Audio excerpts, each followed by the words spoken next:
Bonjour, je suis Jean-Mathieu Pernin. Bienvenue dans le tout premier épisode de Libellisé, le podcast de Libération qui vous raconte la présidentielle. Alors on a créé ce podcast avec une idée, y voir un peu plus clair dans cette course à l'Élysée. Oui, parce que le premier tour, c'est quand même dans moins de 80 jours. Alors avec les journalistes de la rédaction, on a envie de vous raconter chaque semaine cette élection si particulière, de vous en détailler les enjeux, de voir ce que les candidats ont dans le ventre, le tout assaisonné à l'esprit Libération. Un bon podcast avant d'aller voter. C'est notre devise pour 2022 et vous allez pouvoir même participer à ce projet. On vous dit comment, d'ailleurs, en description de ce podcast et au cours de ce premier épisode. Allez, on se lance ? Ce week-end, Éric Zemmour et Marine Le Pen s'affrontent par meeting interposé, lui à Lille, elle à Reims, au moment où le Rassemblement national connaît quelques défections. Alors depuis le début de la campagne, le camp nationaliste se déchire avec des trahisons, des histoires de famille, des fantômes qui reviennent. Les adeptes du grand remplacement sont également fans du grand déchirement. Mais au final, qui va gagner ? Libellisé, premier épisode, extrême droite, la primaire sauvage. Alors on en parle de cette primaire sauvage avec Jonathan Boucher-Petersen. Salut. Salut. Alors tu es donc rédacteur en chef adjoint à la tête du service politique. C'est ta combienième campagne présidentielle ? Alors en tant que journaliste, c'est ma 3e campagne. En tant que citoyen, c'est ma 5e élection. Très bien, voilà, avec toujours la même excitation. Avec une excitation intacte et un casting un peu inédit. Oui, c'est ça. Et on va en parler aussi avec Nicolas Massol. Salut à toi. Salut. Alors tu suis l'extrême droite pour Libération. Donc on peut dire que tu as un répertoire assez fourni en la matière dans ton téléphone. Je n'irai pas jusqu'à dire que je suis un fafologue, mais j'essaye de l'être. C'est un beau mot, fafologue. Alors justement, Nicolas, juste au départ, pour beaucoup de gens, on se pose des questions. En ce moment, on voit des tensions, des camps nationalistes qui se déchirent. C'est quoi exactement l'ambiance actuellement dans les deux camps, Zemmour et Le Pen ? Disons qu'il y a vraiment deux salles, deux ambiances, quoi. Il y a une ambiance d'excitation, un peu jeune, un peu de gens qui se sentent plus, qui marchent un peu sur les nuages, quoi, avec le tout matiné de pas mal de testostérone, de jeunes, quoi. Donc ça, c'est vraiment chez Zemmour. Il y a vraiment ce côté chez Zemmour de masse militante, galvanisée, jeune, beaucoup de jeunes hommes. Ça donne une ambiance comme ça, un peu exaltée. Les meetings sont remplis, il y a énormément de monde, donc il y a vraiment une idée de dynamique autour de Zemmour qu'il n'y a pas du tout au RN. Au RN, les déplacements de Marine Le Pen se font de façon beaucoup plus resserrée, quoi. Elle voyage avec 5, 6, 7, 10 personnes maximum. C'est quand même plutôt, son équipe de campagne, c'est quand même plutôt des gens qui ont un certain âge, quoi. Son directeur de campagne, il a une 60aine d'années, son beau-frère, qui est vraiment le grand Manitou de la stratégie, a aussi une 60aine d'années. Donc ça respire pas le jeunisme nationaliste, mais voilà, quoi. C'est un petit peu et on a un petit peu du mal à avoir des militants aussi chez ORN, quoi. Et ce qui est marrant, c'est ce que tu dis là aussi, Jonathan, c'est qu'on a l'impression que avec des vieux thèmes, Zemmour ringardise Le Pen. Ouais, mais en même temps, Zemmour, c'est un peu le candidat inespéré pour toute une part du camp nationaliste. C'est-à-dire que Marine Le Pen était dans une théorie et une stratégie de dédiabolisation maintenant depuis plusieurs années, qui du coup était une façon d'amoindrir son discours et de moins jouer sur les passions. C'est-à-dire que l'idée qu'il y a une France qui est quand même nourrie à la haine, qui est nourrie à la stigmatisation, qui est décomplexée dans la façon de dire les choses et qui n'hésite pas à pointer le bouc émissaire, ça fait les belles heures de Jean-Marie Le Pen, mais ça a clairement trouvé ses limites sur le plan électoral. Donc dans l'idée de Marine Le Pen, qui est clairement dans une conquête du pouvoir, l'idée d'adoucir, d'arrondir, de masquer, tout ça fait baisser la température et ça fait baisser l'intensité autour de sa candidature. Ça lui a offert des scores que son père n'a jamais atteints. Et c'est vrai qu'il y a une forme de dichotomie, parce que d'un côté, on a cette exaltation dans les meetings d'Éric Zemmour et dans l'aéropage autour d'Éric Zemmour, et en même temps, il était assez nettement décroché, même si on a le sentiment que rien n'est joué. Mais en tout cas, la petite musique depuis maintenant quelques semaines, c'est qu'il y a elle qui joue clairement quelque chose pour le deuxième tour, et lui qui joue clairement quelque chose pour son identité politique et son affirmation sur la scène politique. Donc il y a parfois même un effet loupe qui est un peu trompeur entre le dynamisme d'un côté et quelque chose d'un peu plus amorphe de l'autre. Voilà, il n'empêche que jusqu'à preuve du contraire, et on peut être démenti très vite parce que la volatilité, les électeurs bougent très fort, mais en l'état, Marine Le Pen est devant, il faut le rappeler, et Éric Zemmour est derrière. Quand on regarde les chaînes d'infos, c'est pas toujours le sentiment qu'on a. Nicolas, l'ambiance des meetings aussi. Alors, on se souvient ce week-end, il va y avoir 2 gros meetings. D'ailleurs, que Zemmour le fasse ce jour-là, c'est exprès, non? J'imagine samedi en face de Le Pen. Bah écoute, oui, même si eux disent que non. Eux disent on fait des meetings, on fait des grands meetings une fois par mois, ou alors des réunions publiques assez régulièrement, soit le vendredi, soit le samedi. Donc évidemment, il y a aucun lien. Mais enfin bon, quand Marine Le Pen décide d'aller au Sable d'Olonne, parce qu'il y a je ne sais quel statut de Saint-Michel qui risque d'être déboulonné, on va y arriver. Zemmour lui grille la priorité, il va avant elle. Enfin bon, c'est un spécialiste un petit peu de ça, quoi. Donc oui, effectivement, il y a une volonté d'écraser les 2 milliers de militants marinistes qui en plus sont acheminés avec des cars gratuits. Donc c'est vraiment, on a vraiment raclé les fonds de tiroir. Et de l'autre côté, voilà, les Zemmouriens qui vont venir à entre 8 et 10 000, quoi. Oui, c'est ça. Et d'ailleurs, dans l'ambiance, dans les meetings, par exemple, toi qui suis pour Libération, on se souvient que c'était pas toujours simple pour Libération de suivre les meetings du Front National. Aujourd'hui, est-ce que c'est simple pour un journaliste de Libération de suivre les meetings de Zemmour? Écoute, j'ai fait le meeting de Villepinte, donc, mais alors le meeting de Villepinte, donc en décembre, il y avait beaucoup de tension quand même chez les jeunes militants zémouriens qui, comme je le disais un peu en introduction, on sent un peu les bouffées d'hormones. C'est la première fois qu'ils se retrouvent, c'est souvent un primo engagement politique. Ils sont galvanisés par la radicalité, donc oui, effectivement, c'était pas très agréable. D'autant que il y avait les journalistes de quotidien qui se retrouvaient au milieu. Donc non, c'était pas agréable du tout. Quelques insultes, des provocations, mais je ne saurais pas te faire de comparatif avec les meetings du Front National, parce que étant un tout jeune suiveur de ces partis-là, moi je n'ai pas connu de vrais meetings du Front National. J'ai connu des meetings de cadres où à Fréjus là pour la rentrée, où on met 2000 cadres qui sont payés en fait par le parti ou qui sont sur des listes, donc ils doivent tout à Marine Le Pen.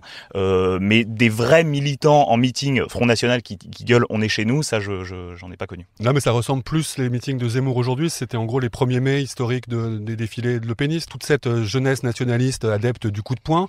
Le fait qu'il se soit transféré de Le Pen à Zemmour, ça change beaucoup l'ambiance et le rapport à la presse. D'une certaine manière, les meetings de Zemmour dans le rapport à la presse, ça ressemble à ce qu'on a pu voir dans les manifs anti-vax ou anti-pass autour de Philippot, avec effectivement les mots de collabo, les mots de cette idée que la presse est un ennemi, quoi. Nicolas. Il y a vraiment une stratégie dans l'équipe de Marine Le Pen de cajoler les journalistes. C'est-à-dire que et ça a quelques mois, ça a 3-4 mois. Moi, quand j'ai commencé, donc il y a moins d'un an, c'était pas exactement comme ça. C'était un petit peu dur, on sentait la tension. Là, l'équipe de Marine Le Pen nous cajole, quoi, vraiment. On a eu droit du cher ami, par exemple, quoi, qui était pas vraiment ça, quoi. Alors que c'est vrai que quand on suivait, voilà, l'émetteur Libération, quand on posait une question, on était déjà flingué, et elle se posait plutôt la question de savoir comment elle allait avoir la petite répartie un peu humiliante devant le reste des collègues. Là, aujourd'hui, il y a quelque chose mais c'est l'éleveuse de chat, c'est la femme blessée, c'est sœur sourire, enfin voilà, c'est toute la stratégie de Marine Le Pen aujourd'hui.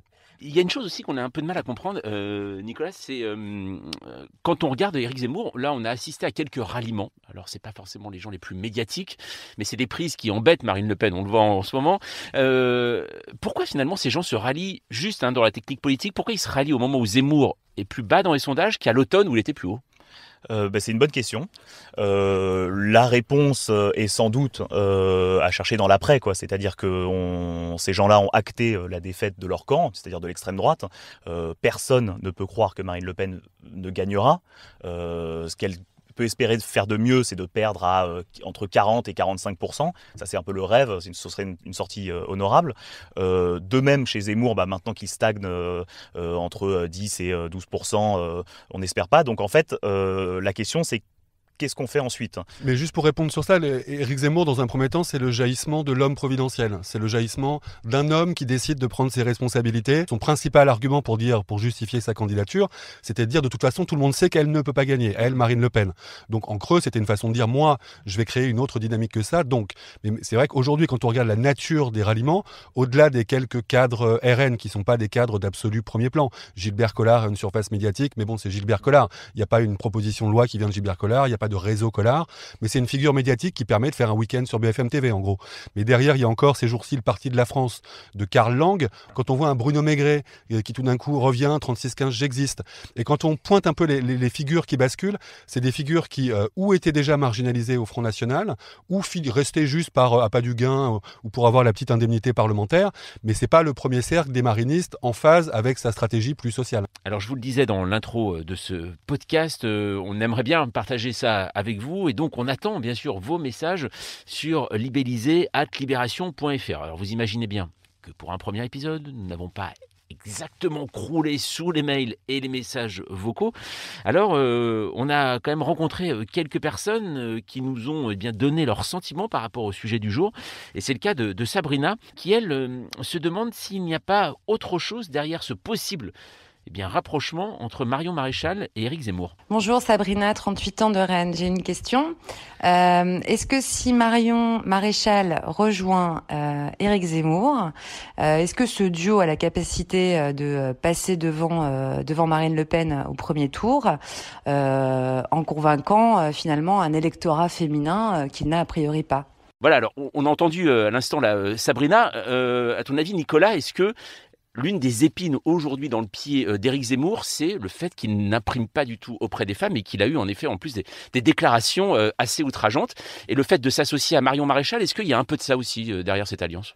Personnellement, je pense pas, mais après là c'est un avis personnel. Marion Maréchal, c'est quand même quelqu'un qui est très identifié à l'extrême droite plutôt catholique. Vous voyez, c'est le genre d'extrême droite qui n'a jamais vraiment apprécié la loi Veil sur l'avortement, qui est plutôt sur des conceptions assez traditionnalistes de la famille. Donc certes, le fait que Marine Le Pen est vraiment comblé en disant le gender gap, le fait que moins de femmes votaient pour l'extrême droite que d'hommes, vient à la fois certes du statut de femme de Marine Le Pen, mais aussi quand même d'un programme, d'une posture moi, candidate du Rassemblement National, je protège les femmes contre les menaces qu'elle désigne comme étant le harcèlement de rue, etc., ce genre de choses, quoi. Marine Le Pen, Marion Maréchal, pardon, elle a quitté la scène politique en gros en 2019, et à l'époque, elle était quand même une personnalité très scrutée et très commentée par les sondages, et on se rendait compte que, au-delà de l'aéropage du Rassemblement National, elle parlait à une partie de LR. Quoi qu'on en dise, figure un peu glamourisée, jeunesse, toute chose qui accroche bien la lumière dans les médias, et elle a une façon de dire les choses qui sont complètement aussi trash qu'Éric Zemmour, mais d'une façon quand même plus soyeuse et sans les dérapages. C'est-à-dire d'une manière, elle organise des événements où Éric Zemmour vient déraper, ça a été longtemps ça ce qu'elle faisait ces dernières années, mais elle a une façon de dire les choses avec le sourire, de façon assez posée, de façon presque intellectualisée aujourd'hui, en tout cas c'est les atours qu'elle se donne, mais il n'y a pas cette espèce de virilisme qu'on entend parfois chez Zemmour ou chez certains de ses partisans. Donc sans dire que le fait qu'elle soit une femme peut ramener le vote des femmes, sa façon de parler, sa façon de faire de la politique, je pense peut rassurer une partie d'un électorat féminin notamment, mais un électorat notamment de droite, traditionnel, très catholique, qui retrouve chez elle les valeurs qu'elle attend et qu'elle défend. Et Nicolas, est-ce qu'aujourd'hui il y a une vraie crainte même au Rassemblement National d'être asséché par Zemmour, ou alors on voit, comme le disait Jonathan tout à l'heure, les prises sont ce qu'elles sont, en gros, ce n'est pas non plus encore la grosse prise de guerre, quoi. Depuis une semaine quand même, la fébrilité, on peut l'apercevoir assez facilement au Rassemblement National, puisque il a suffi que des rumeurs de Marion Maréchal Le Pen voyant des journalistes parisiens arrivent aux oreilles de Marine Le Pen pour que directement le camp Le Pen balance quelques boules puantes dans la presse sous couvert de off, que Marine Le Pen sorte vraiment les violons sur CNews vendredi dernier, où elle dit que vraiment elle se joue, elle se place en femme trahie, qui a élevé sa nièce, qui maintenant l'a trahie, que c'est très dur, etc. Ce qui est évidemment une partition quand on sait la dureté avec laquelle Marine Le Pen a traité sa nièce lorsqu'elle était au parti. C'est génial parce que tu en parles exactement comme Succession en fait, hein. C'est la série Succession d'émotion là en fait, véritablement. Mais c'est vraiment un jeu de rôle parce que et il y avait sûrement d'ailleurs, on peut pas complètement nier que ce soit un moment familial un peu compliqué, mais j'allais dire Marine Le Pen, elle a été d'une dureté dans la gestion de ce parti. Elle a purgé, comme on disait, l'ensemble des proches de Marion Maréchal dès que Marion Maréchal a un peu quitté la scène politique. Et si Marion Maréchal est partie à l'époque, c'est pas juste parce qu'elle avait envie d'ouvrir une école ou de vivre sa vie ou d'aller dans le privé. C'est que clairement, elle ne trouvait plus sa place, elle n'avait pas de communication avec Marine Le Pen, et Marine Le Pen finissait presque par la considérer comme un problème. Donc c'est vrai qu'aujourd'hui, dans la séquence, on a l'impression que c'est voilà, l'histoire de famille en plein jour, et ça nous ramène aux tensions qu'il y a pu y avoir entre Marine Le Pen et son père. Donc il y a toujours un côté Dallas de la politique. Mais derrière ça, il y a des lignes politiques qui sont vraiment très différentes, et il y a une humanité qui est quand même très absente des relations politiques, même au sein de la famille Le Pen. Une chose, Nicolas, on a vu alors le patriarche, puisqu'on est dans cette histoire de famille, Jean-Marie Le Pen appelait Marine Le Pen et aussi Marion Maréchal à venir déjeuner, tirer les rois chez lui. Bon, finalement, il n'y a que Marine qui est allée. C'est encore un poids, Jean-Marie Le Pen ou pas ? Est-ce qu'on t'en parle, toi, quand tu vas dans des meetings, quand tu rencontres les électeurs du Rassemblement national ? Non, objectivement, moi, la majorité des gens que je rencontre, c'est quand même un vieux monsieur, il a plus de 90 ans. Sa parole, il conserve une forme de pouvoir de nuisance, mais un petit peu à la marge, quoi. C'est-à-dire que il a fait une déclaration dans Le Monde en septembre qui a un petit peu agacé. Où en gros il disait que voilà, il penchait plutôt pour Zemmour, que ça l'intéressait. Ensuite, il a fait une interview dans le Télégramme en décembre où il a plutôt dit que finalement Zemmour était trop radical. Là maintenant, voilà. Franchement, c'est un vieux monsieur. Je pense pas qu'il symboliquement peut-être, mais non, c'est plus. Non, il se fantasme en vieux sage de l'extrême droite. Et c'est vrai que quand on voit le dynamisme électoral qu'il y a avec Zemmour plus Le Pen, c'est vrai que ça représente un poids inédit sur la scène politique française. Donc c'est vrai que voir les trains passer tout en étant, au garage, c'est compliqué. Du côté de Marine Le Pen, c'est plus un boulet que quelqu'un qui a du poids. Ça faut pas se mentir. Ça fait longtemps qu'elle a mis beaucoup de temps à tourner la page. Le changement de nom du parti était un peu le point final de ce psychodrame. Donc c'est vrai que si ça avait pu se gérer sans lui, ça l'arrangerait bien côté Marine Le Pen. Après, ce qu'on a du mal à mesurer, c'est est-ce que pour Éric Zemmour, ce serait vraiment quelque chose de positif si tout d'un coup Jean-Marie Le Pen disait c'est l'homme qu'il faut à la France. C'est même pas sûr, parce que Éric Zemmour, sa promesse, c'est pas tant d'être sur le noyau rabougri de l'extrême droite nationaliste, qui est globalement ce qu'il arrive à fédérer aujourd'hui avec quelques éléments en plus, mais c'est vraiment d'aller faire l'union des droites. Sa promesse, c'est ce qui fait fantasmer Marion Maréchal, c'est ça. Donc c'est vrai, pour aller séduire un électorat LR, il n'y a pas plus repoussoir que Jean-Marie Le Pen. Ils n'ont pas beaucoup de principes, l'électorat LR aujourd'hui. Ils se sont beaucoup radicalisés, ciotisés, tout ce qu'on veut. Mais il y a bien une figure un peu historique qui continue à être l'anti-De Gaulle, l'homme de l'Algérie française, le problème de l'antisémitisme, le révisionnisme, voilà, les négations de crimes contre l'humanité. On est quand même sur des gros boulets pour un candidat qui veut élargir le spectre. Alors moi, j'aimerais justement vous faire écouter un témoignage. Tout à l'heure, je parlais de ces messages et notes vocales que l'on peut laisser sur libellisé@libération.fr. Alors en attendant d'en avoir des milliers, des millions, des tonnes en tout cas de ces témoignages, on en a récupéré un, et c'est celui de Sophia. Elle habite Béziers et vous allez voir ce qu'elle dit, elle, c'est assez concret. Bonjour, je m'appelle Sophia et je vis à Béziers, qui comme chacun le sait est une terre du Rassemblement national. Je fais partie des quelques citoyens de gauche dans cette ville. Je vois depuis plusieurs années les gens dire « laissons l'extrême droite à l'épreuve du pouvoir et puis de toute façon ils n'y résisteront pas ». Or je suis bien placée pour savoir que ce n'est pas le cas et que finalement les idées extrémistes, racistes, sexistes infusent peu à peu. Voilà donc ce que m'inspirent les campagnes de Le Pen et Zemmour, et si vous avez quelque chose à dire là-dessus, ça m'intéresse. Voilà, alors Nicolas, on a l'impression aussi qu'on voit Marine Le Pen qui s'appuie aussi sur ses mairies. Robert Ménard n'est pas adhérent au Rassemblement national, mais il soutient Marine Le Pen. C'est vrai que finalement, cette épreuve du pouvoir, elle n'est pas si chaotique que ça pour l'extrême droite aujourd'hui en France, et donc elle ne l'assèche pas. Donc en fait, alors que dans les années, on va dire 90, à l'époque où le Front National découvrait le pouvoir municipal, avec l'intention d'appliquer leur programme, préférence nationale, racisme institutionnel, etc. Là, le pari du Rassemblement national depuis 2014, depuis qu'ils regagnent des mairies, en fait, c'est de les gagner plutôt avec un truc de divers droite / extrême droite, plutôt que vraiment une étiquette conquérante demande de attention, nous on va faire la reconquista à la zemmourienne. Donc en fait un type comme Robert Ménard, lui effectivement il a nettoyé le centre-ville au sens où il a vraiment essayé de rénover le centre-ville, etc. Mais il le dit clairement. Il le dit clairement aujourd'hui que les provocations qu'il faisait il y a quelques années, il les ferait plus maintenant.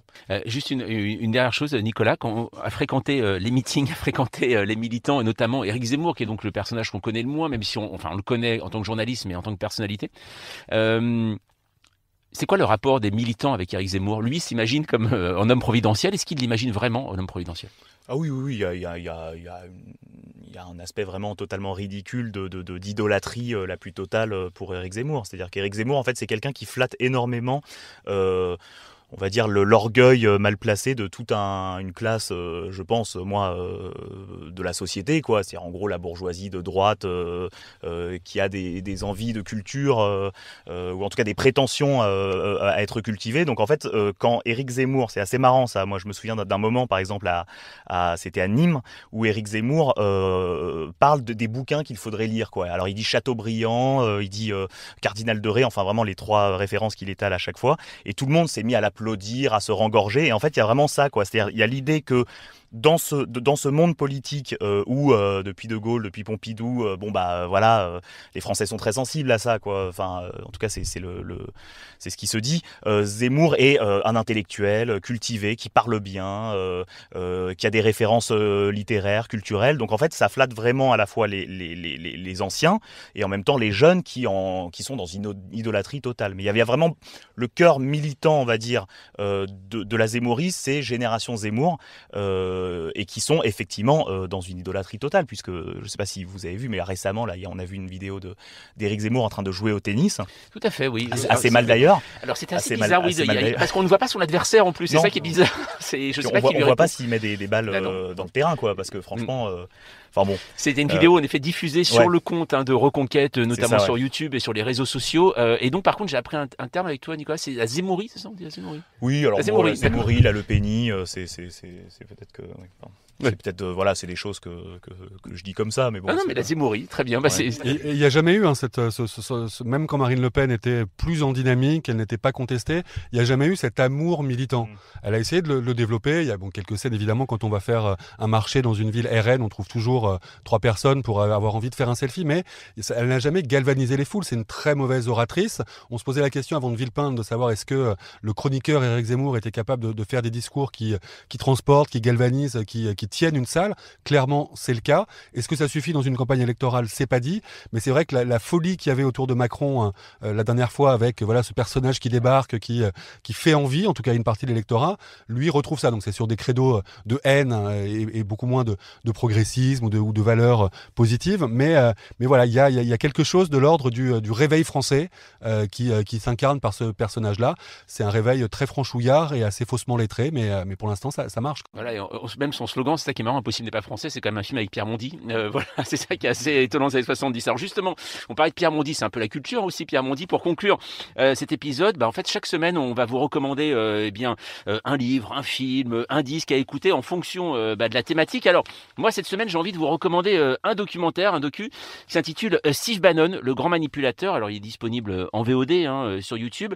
Et c'est une réalisatrice, Alison Kaliman, qui suit le gourou de l'extrême droite américaine en Europe, avec un projet, en fait, unir les populistes. Et alors, c'est bizarre parce qu'au casting, on retrouve un certain Louis Alliot et ça rappelle même un certain discours actuel. What did I just watch? Are you now consulting for the National Rally Party? In your point. Some of the people you're doing business with here in Europe are connected to neo-fascism. Energizing hate black people, hate Muslims is not right. D'ailleurs, je crois, Jérôme Rivière, c'est... Ouais, c'est ce que je disais. Jérôme Rivière, c'était lui qui avait fait le go-between à l'époque pour la rencontre.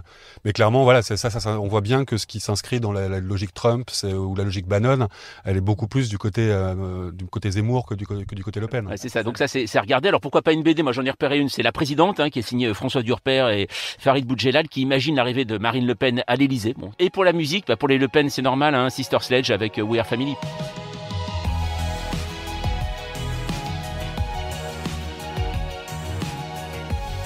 C'est la fin de ce premier épisode de Libellisé. Alors merci Jonathan, merci Nicolas. Avant de se quitter, un petit message de service. Si ce podcast vous semble prometteur, n'hésitez pas à vous abonner. Vous pouvez le faire sur toutes les applications de podcast et streaming. Et c'est la bonne façon de ne rater absolument aucun épisode. Alors si vous êtes déjà conquis, encore mieux, laissez-nous des commentaires et des notes. Vous pouvez nous mettre 5 étoiles minimum, je pense. Ça permettra à d'autres de découvrir ce nouveau rendez-vous. On se retrouve, nous, jeudi prochain. Si vous voulez participer, d'ailleurs, on attend vos messages et notes vocales dans notre boîte mail libellisé@libération.fr. On compte sur vous et nous, on se dit à très vite.